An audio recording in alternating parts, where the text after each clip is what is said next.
उद्धव ठाकरे मुख्यमंत्री असताना सांगलीच्या विमानतळाची जागा तत्कालीन उद्योगमंत्र्यांनी गुजरातच्या एका व्यापाऱ्याला विकली असा गौप्यस्फोट उद्योगमंत्री उदय सामंत यांनी केलाय।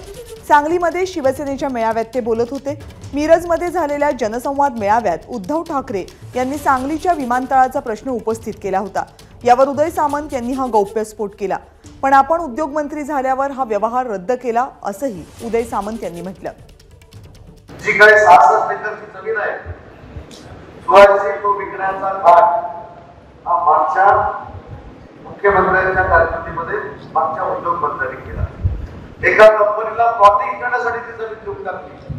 त्याला विमानतळाची आवश्यकता नाही, त्याला तुमचा इथला शेतीचा माल एक्सपोर्ट करण्याची आवश्यकता नाही, परंतु गुजरातच्या एका बिल्डरला, गुजरातच्या एका उद्योजकाला तुमच्या बुडावर आणून बसवण्यासाठी ती जागा त्यांनी घेतली।